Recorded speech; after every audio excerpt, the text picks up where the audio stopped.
we had to come out and play our best, and we did. And what a lesson to the entire world of what good teamwork does. We have selfless guys. We have guys that don't want to let each other down. We got guys that will fight for each other, that will play hurt for each other. They love each other. Love is a strong thing, and it takes a lot of work to develop that. And these guys, that's a team. That's a team and the greatest team sport there is. Nick Sirianni, a Super Bowl champion, here to stay. So the Eagles tweet announcing the news earlier today. They've reached the multi-year contract extension with their head coach. Time for our 3-point stance presented by Toyota. First up, Nick Sirianni will go down as the best Eagles coach ever. This is quite the stance. His resume so far is pretty impeccable. But how do you think the next 4 years and beyond go for Sirianni that would put him at that level, B? Well, I mean, I know I'm going to get a little blasphemy for that. Bit? Andy Reid, Coach Reid, yeah, he went to, 5 NFC championship games. I get it when he was here. Went to a Super Bowl, never won the Super Bowl, though. And here we are, Nick Sirianni's been to 2 NFC championship games and won a Super Bowl. So come on now, come on. I mean, just later for that. I'm just saying he's going to be that guy because one thing about being in the NFL, you learn the nature of either losing or winning. And he's brought a culture of winning here in Philadelphia. You can't just lose that. It would be hard just to lose that. And I think he's got the mindset and the ability to get these guys to play for him and go out there and really play.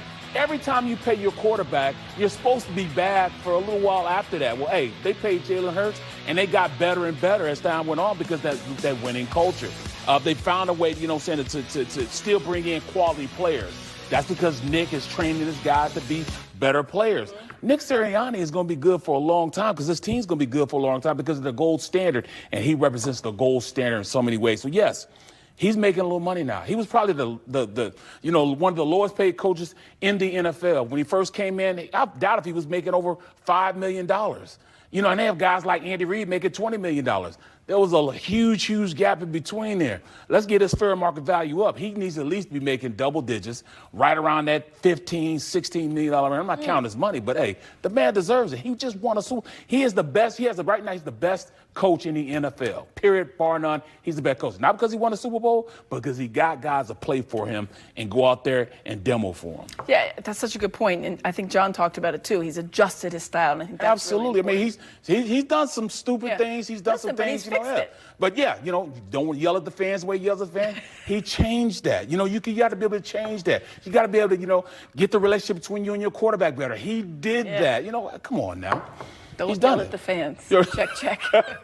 Number 2, the return of Joe Douglas will help the Eagles front office. The news broke earlier today by Jeff McClain of the Inquirer that Douglas is back with the Birds front office. He served as Howie Roseman's right-hand man from 2016 through 2019 before he became the Jets general manager. That didn't go well.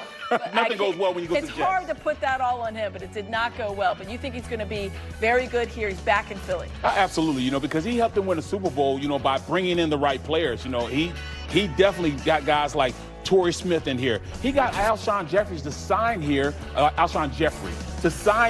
when he was the hottest guy as far as receivers in the free market, value back then. He brought in Brian Matthews, ball out. LeGarrette Blount, he brought him in, players that, you have to really coax them in here. You know what I mean?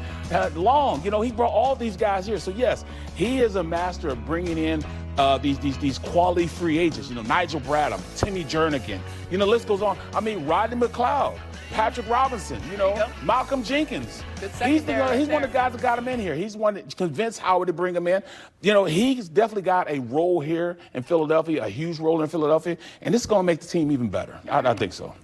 Number 3, the future of the Tush Push is at stake this week. The NFL owners are meeting Tuesday and Wednesday. They're going to vote on the rule change proposals, including the Packers' effort to ban the Eagles' signature play, which they also run.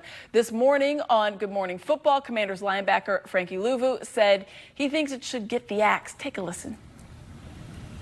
Yeah, I think they should ban it. You know what I mean? But I know the argument is going to be about like, hey, you guys have to stop it. Don't get us in short yardage and whatnot. But I mean, it's kind of like a Chico play, man. You got Jordan Mailata on the right. You got, it's pretty much a scrum in rugby. That's how I kind of look at it. And we got to have a scrum, too, on the other side. And And the scrum is, we have a cadence where we all go at once. It's not like you hard count and this and that where, now you're getting us or myself jumping over the pile thinking that they're about to snap the ball.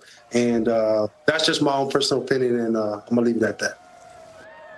Look, I don't care about your opinion. I don't care about it. It's not a rugby play. It's not. We're just going to QB sneak it and still hit you in the mouth and make it happen. Stop with that hating, Frankie Lou. Stop. Be a player, man. You almost got an instant touchdown for doing your foolishness jumping over the pile. How about we sit Jordan Mailata, since you want to talk about him, a guy we drafted. How about you come up to that pile and let him hit you in the mouth? Wow, we'll see what you're talking about then. But don't be mad at this NFL franchise going out and finding a play that they work best with, that they draft for. Just like you said, Jordan Mailata. You got Dickerson sitting in there. You had big guys in the middle that that's what they do, come off the rock. And, oh, by the way, because our quarterback squats 600 pounds, you don't want us to push him.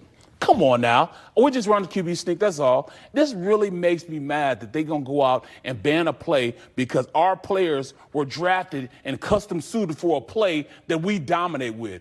Oh, we're just going to take our football and leave because you guys keep running the same play. Exactly what it is. But I'm telling you, we should have ran that play for an entire series, going down the field on guys like that. Not even play any other play, just line it up and go, Tush push all the way down the field and score.